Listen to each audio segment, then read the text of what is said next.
Graça e paz, querido irmão, querida irmã, seja bem-vindo, seja bem-vinda à nossa quinta aula deste segundo módulo da disciplina Panorama do Novo Testamento. Nós vimos as cartas gerais, a carta de Tiago, as duas cartas de Pedro, 3 cartas de João, e a última carta que vimos foi a carta de Judas. Lembrando com os irmãos que nós temos, então, 2 discípulos diretos de Jesus, né? Pedro e João, e 2 meio-irmãos de Jesus, Tiago e Judas, como aí sendo os autores destas cartas gerais. E nós comentamos na aula sobre a carta de Judas, que uma das maneiras de nós entendermos e vermos os assuntos daquela carta é que poderia ser considerada uma espécie de plataforma ou uma preparação para entrarmos no texto do Apocalipse.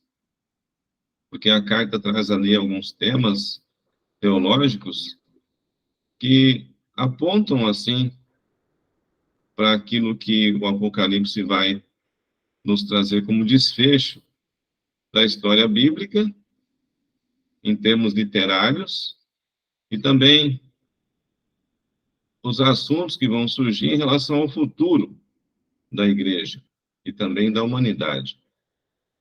Então, pensando no livro do Apocalipse como sendo um livro, para muitos, assim, de difícil entendimento, há uma certa resistência até em alguns cristãs, de ler o Apocalipse, porque um dos argumentos que nós já ouvimos é que trata-se de uma linguagem muito figurada.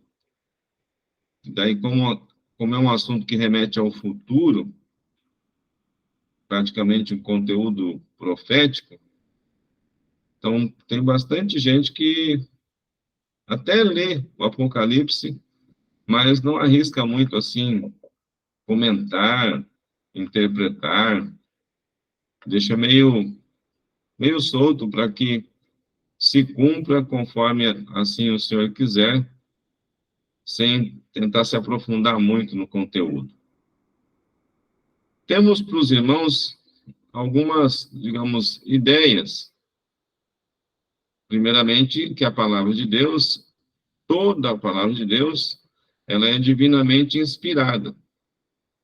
Então, quando acessamos o Apocalipse, o livro do Apocalipse também é inspirado pelo Espírito Santo, e mesmo tratando-se ali de uma linguagem figurada, usada pelo autor, em boa parte do livro, é o Espírito Santo que nos revela aquilo que o Senhor quer comunicar dentro deste livro. Então, de modo assim literário, pensando no Apocalipse, nós temos no livro 22 capítulos. Foi difícil para o Apocalipse entrar no cânon bíblico, para a forma que nós conhecemos hoje de 66 livros da Bíblia.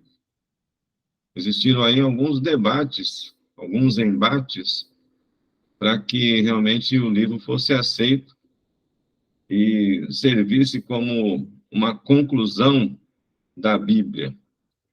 Bem, de que maneira podemos estudar o Apocalipse, então? Será que é possível fazer uma estrutura, tentar identificar ali uma estrutura no Apocalipse, em termos literários? Você pode se lembrar aí o conteúdo de cada capítulo, para aqueles que já leram o Apocalipse pelo menos uma vez, para trazer à memória, O capítulo 1 é uma introdução, uma saudação, e basicamente fala sobre o que o Senhor Jesus fez, o seu ministério aqui na Terra, e qual foi o resultado disso, né? Ao ser elevado aos céus, seria aí o desfecho da vida terrena do Senhor Jesus, e ele então terá a vitória sobre aquilo que gerava dificuldade para a humanidade no final do seu ministério e quando ele é elevado aos céus. Um dos versos que nós lembramos ali, no Apocalipse, no início, no capítulo 1, é que o Senhor é aquele que era, que é e que sempre será. Ele é Deus, sempre foi Deus e sempre será Deus. Isso combina com aquilo que o Evangelho de João nos apresenta também, logo no capítulo 1 de João, né, no princípio era o Verbo estava com Deus, o Verbo era Deus. Mas temos aqui alguma coisa para compartilhar com os irmãos em termos, assim, de explicações. A palavra Apocalipse é aquilo que está sendo descoberto. Tem um autor alemão, um teólogo alemão, chamado Simon Kistemaker, que ele dá essa definição sobre o Apocalipse. No caso aqui, Apocalipse, na língua grega, né? Ou Apocalipse, né? Também como revelação, exposição, tirar o véu. Mas pensando nesta definição aqui, aquilo que está sendo descoberto, então, toda vez que nós formos ler o Apocalipse, algo novo o Senhor ministrará ao nosso coração. Então, a gente pode ler quantas vezes desejar, o coração assim quiser, que a cada leitura o Espírito Santo vai nos ministrar e vai nos revelar algo novo. Vejam só, o Apocalipse é pródigo de descrições coloridas das visões que anunciam os últimos dias antes do retorno de Cristo e a introdução do novo céu e da nova terra. Bem, pensando nessa questão dos últimos dias, a literatura apocalíptica, ela não é apenas característica desta época aqui de João, provavelmente lá já no finalzinho do primeiro século. Se João escreveu esse livro ali pelo ano 92, 93 depois de Cristo, alguns dizem até mais tardar, né, ano 95, se ele é o autor e se ele escreveu esse texto lá na época do imperador Domiciano, provavelmente, havia um cenário histórico dominado pelo Império Romano e havia uma expectativa no coração dos cristãos de que o Senhor Jesus voltasse e, por fim, as perseguições e os embates terminassem.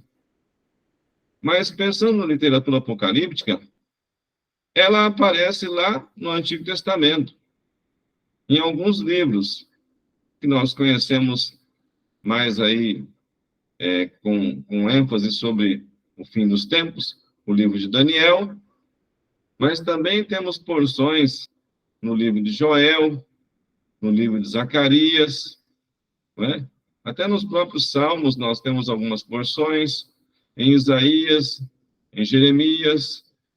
Então, vemos aí que a literatura apocalíptica, ela normalmente era um recurso utilizado quando se estava sob alguma pressão, sob alguma ameaça, uma possível perseguição. Então, por exemplo, uma opressão que é o momento em que Daniel, lá no Antigo Testamento, está vivendo na Babilônia, por exemplo. Então, os judeus desejavam voltar para Jerusalém. Havia uma opressão sobre eles, havia uma tristeza sobre eles, havia uma expectativa de retornarem para a sua cidade, Jerusalém, e para o seu país, Israel. Zacarias também, um pouco após ali, Zacarias tem várias visões dos céus. Algumas ele consegue explicar ao longo do texto, no livro de Zacarias, outras nem tanto, mas normalmente esse tipo de texto surge quando há um cansaço, digamos assim, em um determinado povo, e há uma expectativa de que surja um Salvador, de que surja um Redentor. Então, essa é a expectativa que nós temos aqui para poder compartilhar com os irmãos. Quando pensamos em últimos dias, os cristãos lá da época de João também esperavam por estes últimos dias. E já se passaram cerca de 2000 anos e os últimos dias estão realmente por vir? Já aconteceram para gerações passadas? Vejam só, o livro de Apocalipse é a culminação, é o auge de profecias sobre o fim dos tempos, começando com textos advindos do Antigo Testamento. Aí, uma das coisas que vai nos chamar a atenção, além da figura do Messias, do Salvador, do Cristo ungido, ressurreto, é o oponente do Senhor Jesus, chamado de Anticristo. Temos aí a questão espiritual, que João aborda nas suas cartas ali, sobre o espírito do Anticristo. Seria uma ação espiritual sobre pessoas, influenciando pessoas para agirem de modo contrário àquilo que vem a favor de Cristo. Então, as perseguições que ocorreram lá no primeiro século, a destruição de Jerusalém, a dispersão dos cristãos na época da Carta dos Hebreus, ali provavelmente. Então, o espírito do anticristo agia contra aqueles que eram a favor de Cristo. E isso, ao longo desses 2000 anos de história da igreja, continua acontecendo. O espírito do anticristo age contra aqueles que são a favor de Cristo. Agora, a pergunta que nós temos é a seguinte: será que um dia haverá um acúmulo de ações do anticristo contra os cristãos, a ponto de o Senhor Jesus se manifestar e dar um basta, um ponto final a estas ações anticristãs? Então, olhando a história da igreja, tivemos alguns momentos de perseguição ferrenha contra cristãos. Muitos martirizados, muitos ficando sem família. E, por exemplo, um desses momentos é ali no final do século XIV, começo do século XV, quando há um movimento chamado de Inquisição. Muitos cristãos morreram queimados nas fogueiras ali, na Europa, principalmente. Quer dizer, Deus, ele permitiu que, em vários momentos, a igreja dele tivesse esse tipo de experiência, passasse por momentos de extrema dificuldade. Por quê? O mundo que nós vivemos jaz no maligno.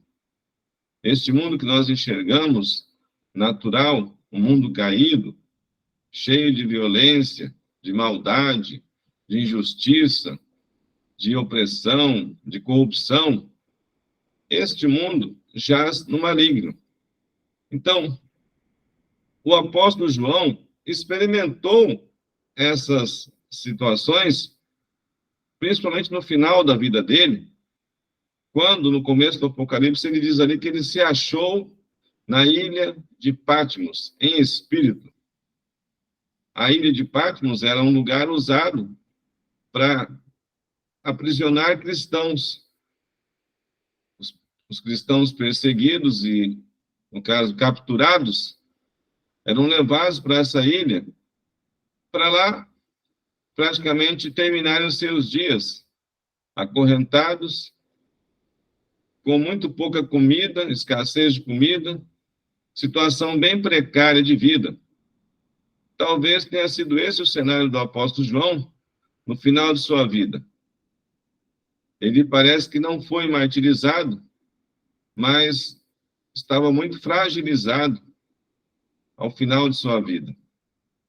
E é exatamente nesse momento de fragilidade que o Senhor dá a ele a oportunidade de escrever sobre o final dos tempos, que, ao ver dele e de seus contemporâneos, seria algo a acontecer muito próximo à data dele, ali, a data de vida de João.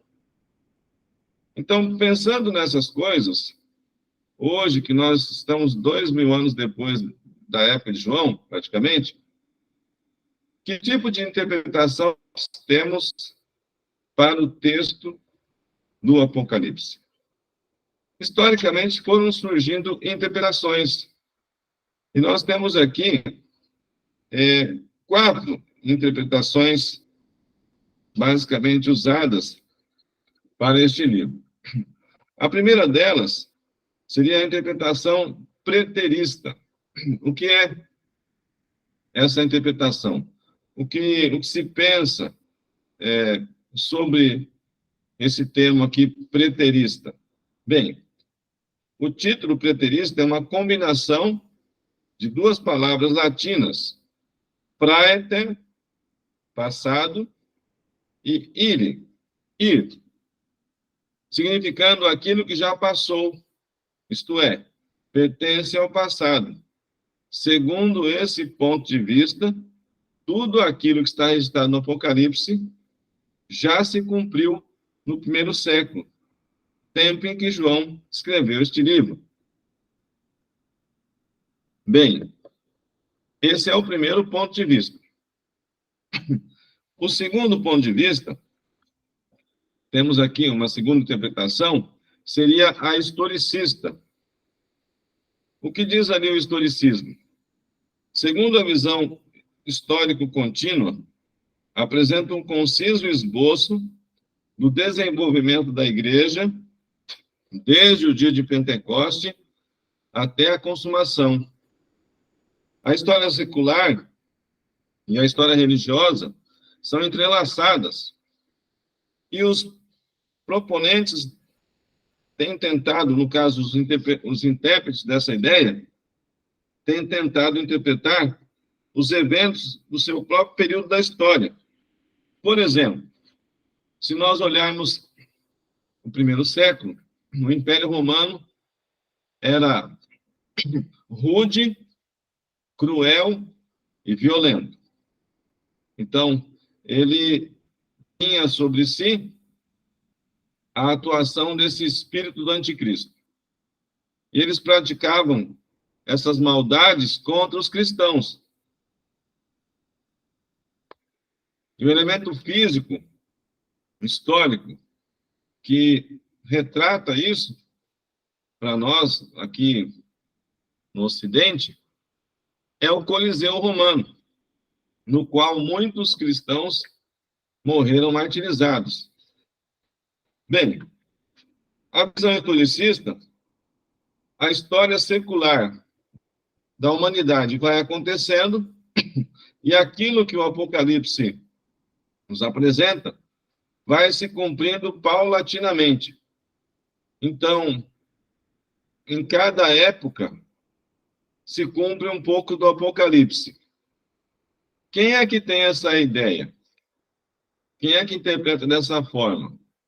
Veja só, nós temos no capítulo 1 do Apocalipse a introdução.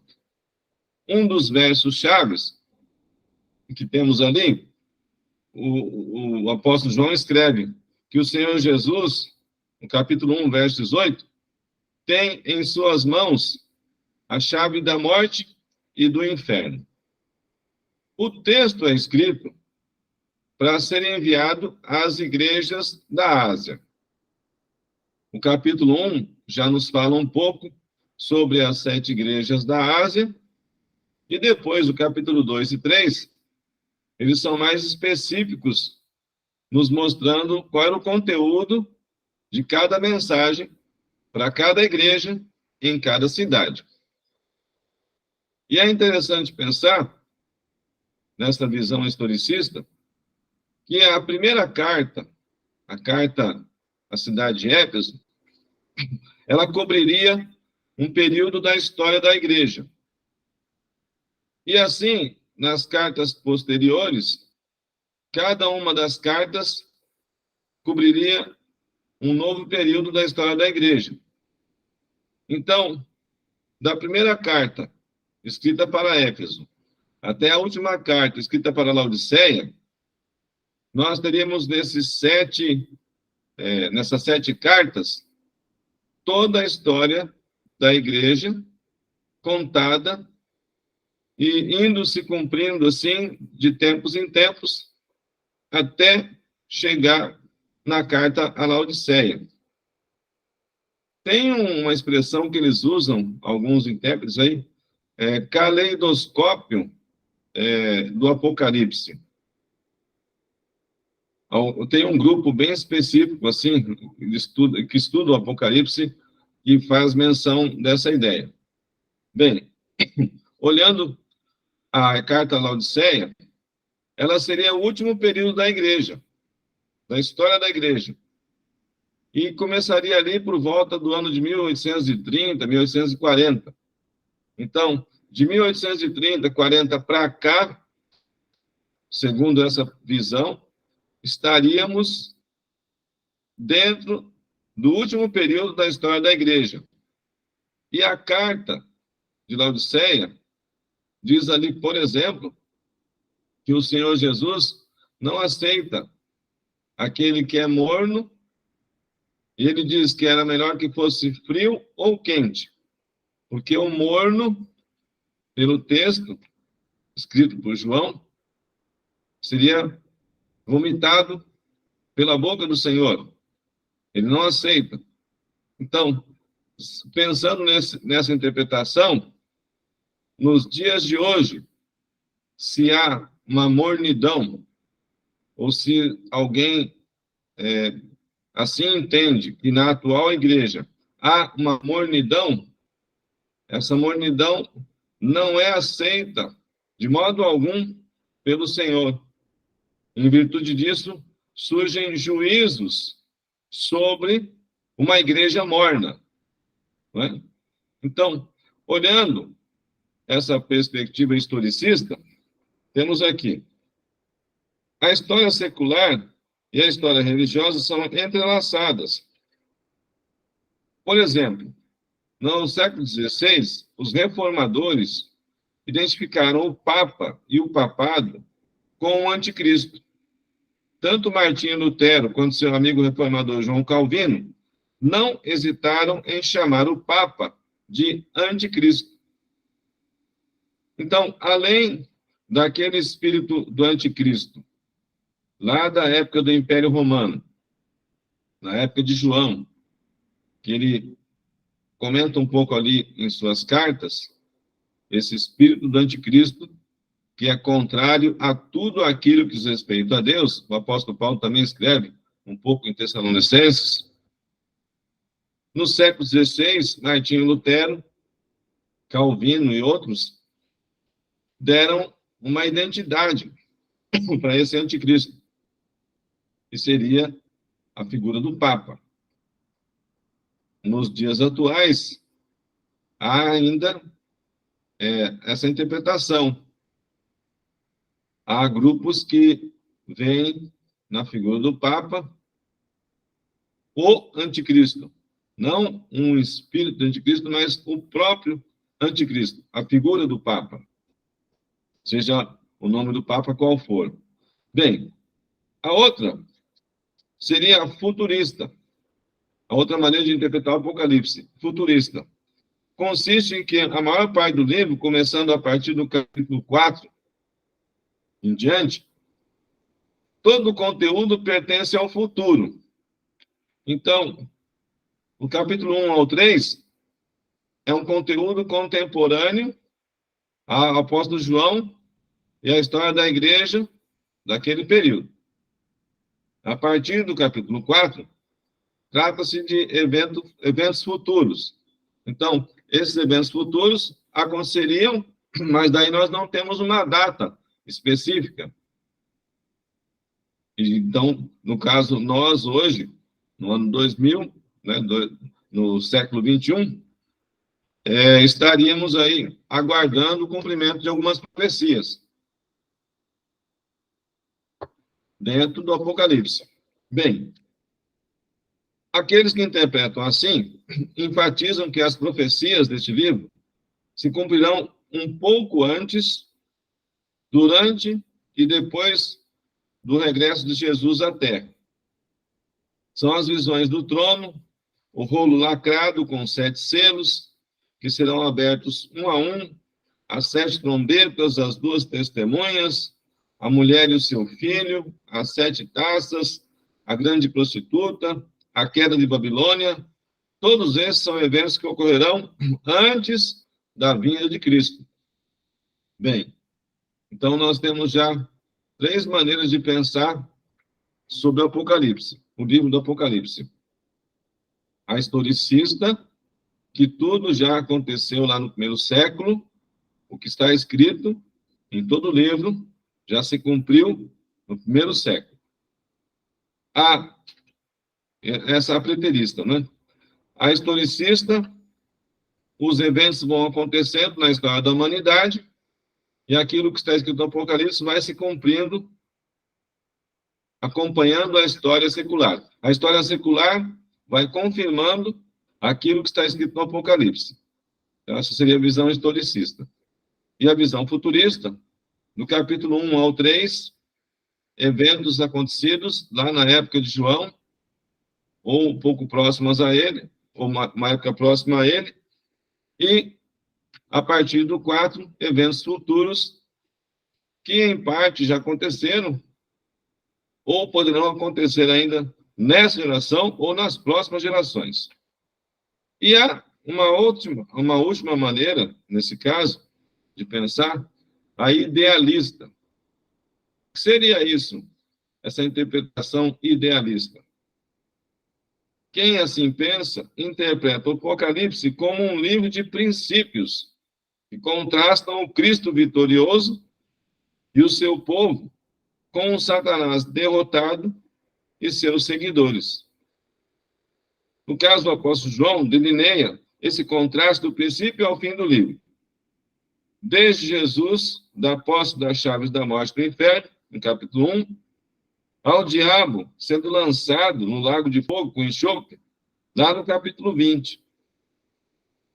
De acordo com essa ideia idealista, o Apocalipse não é uma história de eventos que tenham ocorrido no passado ou uma profecia de eventos que se concretizarão no futuro.